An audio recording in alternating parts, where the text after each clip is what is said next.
ከበደኝ እኮ ብዙ ጊዜ ነው የቆየሁት ከሱ የበለጠ በሉ። አዎ ይገጥማል። ይኸው ተቋቋመ እኮ ገብርኤል ተዋጋኝ አለ እኮ ገብርኤል። ግን ማን ይረዳው መጣ? አዎ ይገጥማል ማለት ነው። እንደዚህ ፈተና ይገጥማል ማለት ነው። ሰይጣን ሱባኤ ስትገቡ ዝም ብሎ የሚመለከት አይደለም። በብዙ ፈተና ይፈትናቸዋል። እንዳታስቀድሱ፣ ሱባኤ እንድታቋርጡ፣ በበሽታ በተለያየ እንቅፋት፣ በእንቅልፍ ደግሞ እኮ ቢገርም እኮ በሞቃ አልጋችን የሚያወስድን እንቅልፍ ነገር ነፈት ተመልከቱት። ሊቋቋመኝ መጣ። ሊቋቋም ተቋቋመኝ አለ። ስንት ቀን የተቋቋመው? 21 ቀን። ምን ማለት ነው ተቋቋመኝ ማለት? ከእኔ ጋር አብሮ ተዋጋ። ዲያብሎስ እንደዚህ ወገ። ክርስቲያኖች ለእናንተ የመጀመሪያ ሰዎች አይደላችሁ። አንዳንድ ሰዎች እንደዛ አለ። በተለይ ወጣቶች እኔ ግብረ አውናን ከበደኝ መተው፣ ዘፈን መተው ከበደኝ፣ በቃ ካገኘሁት ሴት ጋር ነው የምተኛው፣ በጣም እያስጨነቀኝ ነው፣ ምን ላድርግ? መጻጉዕን እኮ ያዳነው 38 ዓመት የቆየው 38 ዓመት እኮ እድሜው አይደለም፣ በሽታ ላይ ቆየበት። ማን ነው 38 ዓመት እኛ ላይ ታገለ? ማን የተጋደለኛ ጋር አጠገብ ላይ ሆኖ የመንጠመቂያ ወንዝ አጠገብ 38 ዓመት እኮ። ስሙ ራሱ መጻጉዕ ማለት እኮ በሽተኛ ማለት ስሙ ራሱ በሽተኛ። ማን ነው በሽተኛ የሚባል? አይከብድም? የስሙ ትርጉም ራሱ መጻጉዕ በቤተክርስቲያናችን በአብይ ጾም 4ኛው ሳምንት ምን ይባላል? መጻጉዕ በሽተኛ ማለት ነው። 38 ዓመት ቤተክርስቲያን አጠገቡ ላይ ሆኖ አዎ አለ እንደዚህ እያስቀደሽ ሁሌ እንደዚህ የሚላችሁ ሰው እኮ አለ። እንዳንቺ እኮ የሚመጣ ሰው የለም።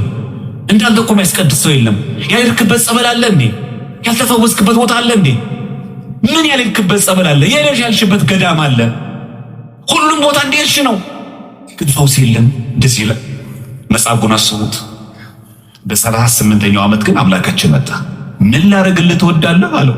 አምላኬ ሆይ መልአኩ መጥቶ ውሃውን ባናጋው ጊዜ ቀድሞ የገባ ሰው ይፈወሳል፣ እኔ ግን ዘመድ የለኝም አለ። የተሸከመችን አልጋ ተሸክማት ሂድ፣ አልጋን ተሸክመ ወደ ቤት ሂዳል። አየህ፣ ልክ ጌታችን ሲመጣ የተሸከሙት ትሸከማቸዋል።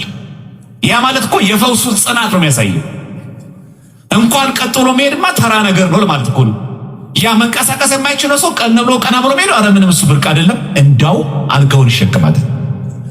ከዛ ምን ያደርጋል? እግዚአብሔር ሲመጣ ሲሸከሙ የነበሩት ሰዎችን ትሸከማቸዋለህ። ይህን ኃይል የሚሰጠው ማን ነው? እግዚአብሔር። ተቋቋመ። 38 ዓመት እኮ ይኮ በጣም ከባድ ነው ክርስቲያኖች። ግን 38 ዓመት ግን ጠበቀው። ጠብቁት። ያልኩበት ገዳም የለም፣ ያልተሳለምኩት የለም። ብዙ አባት ጋር አናግሬያለሁ፣ ብዙ ጊዜ ንስሐ ገብቻለሁ። ጸበል ቤቴ የለም፣ እምነት ሁሉ ቀባለሁ፣ እምነት ሁሉ ቆጣጣለሁ፣ የቀረኝ ነገር የለም። ግን ምንም ነገር የለም አትበሉ። ከበደኝ እኮ ሱባኤ ገብቼበታለሁ፣ ንስሐ ገብቼበታለሁ፣ እተወው እንላት ተመልሶ ይጥለኛል። የዲያብሎስ ውጊያዎች የሚል መጽሐፍ አላቸው። አቡነ ሽኖዳ ዘዲያብሎስ ዋር የተባለ መጽሐፍ አላቸው። ወደ አማርኛ ተርጉሟል። ሁላችሁ ብታነቡት መልካም። አንዱ የዲያብሎስ የመውጊያ መንገድ መንቻካነት ነው። መንቻካ ማለት አንድን ኃጢአት ደጋግሞ መጣ። እንደዚህ አልገጠማችሁ? ከእንግዲህ እንደዚህ አላረግም ብላችሁ ወራት ቆዩ። አሁንም ትሉና ካሁን በኋላማ ሞቼ ነው የምገኛል አልደግማትም። ደግሞ ሳምንት አትቆዩ። ይሄ ለምን ነው ስለሚያረጋችሁ ክርስቲያኖች? ሰይጣን እንደዚህ የሚያደርገው ለምን መሰላችሁ? ተስፋ እንድትቆርጡ እኮ አቃተኝ እንድትሉ ነው። ቅድም ብለናል። ጻድቅ ስንት ጊዜ ይወድቃል? ስንት ጊዜ ይነሳል? በቃ ውደቅ። 20 ዓመቴ ነው ገና 12 ዓመቴ ነው ገና እኔ ወጣት ነኝ እየወደኩን እኮ ውደቅ እና ተነስ። ስንት ጊዜ በወደቅ ቁጥር ተነስ። መቼ እግዚአብሔር ይመጣል? እሱ በፈቀደው ቀን። እና ዘንድሮ ሱባኤ ገብቻለሁ መልስ ካልተገኘም የዛሬ ዓመትም ግባ፣ ካልተገኘ የዛሬ ዓመትም ግባ። ሁሉ ነገር የሚያውቀው ማን ነው? አንድ ሴት ነበረች አትናሲያ የምትባል በዜና አበው ገዳማትን አባቶችን የምትረዳ በጣም ደገኛ ሴት ነበረች። ቤቷ በአራቱ አቅጣጫ ክፍት የሆነ ሰው ሁሉ ይመጣል። እሷ ቤት ተመገውን ሄደው ድሃ የለም፣ ከዚህ ሀገር የመጣ የለም፣ መልክ አታይም፣ ቁመት አታይም፣ ጾታ አታይም። የመጣ ሁሉ ተመገው ሄድባት። ታድላ። እኛ እኮ ዛሬ ከውጭ ስንሰማ ያረጋል ፊታችን እየበላንም ከሆነ ማለት ነው። እሷ ግን በአራቱ አቅጣጫ በሯን ከፍታ ትመግብ ነበር። ግን መጨረሻ ላይ እንግዶች ሲበዙ መላመድ መጣ፣ ወንዶች በዙ፣ በዝሙት መውደቅ መጣ። እንዲህም እያረገች የሚገርማችሁ ለገዳማቱ የሚያስፈልገውን ትልካለች።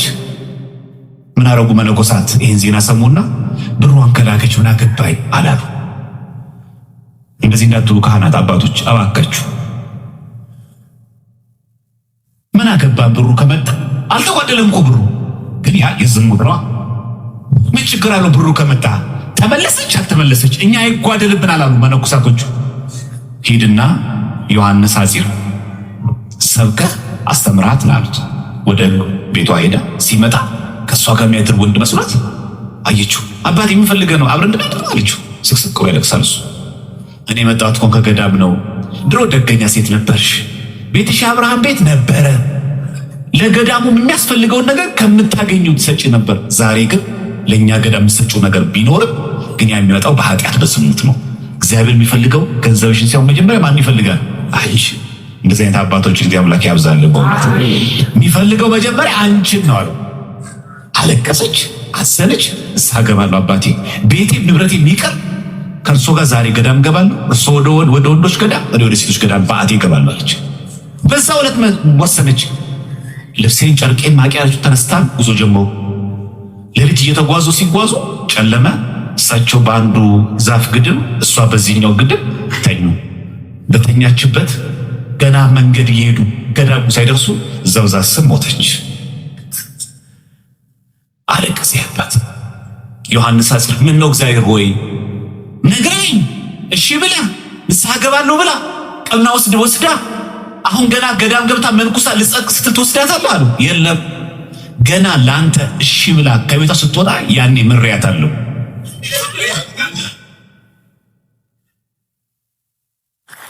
እንጂ እግዚአብሔር መቼ እንደሚመራ ገና ስንወስን እኮ በቃ አለች። ደረሰች እኮ ቀንኗል። ገዳም ገና እኮ አልደረሰችም። መንገድ ላይ ነው የሞተችው። መልአከ ሞት እኮ ነው የወሰዳት። ምን ነው እግዚአብሔር ቸኮልክ አለው። አልቸኮለም እግዚአብሔር። ገና በቃኝ ብለን ስንወጣ ከዛ ቁርጥ ሊናችን አይቶ እግዚአብሔር ከዛ ነገር ይነቅለናል።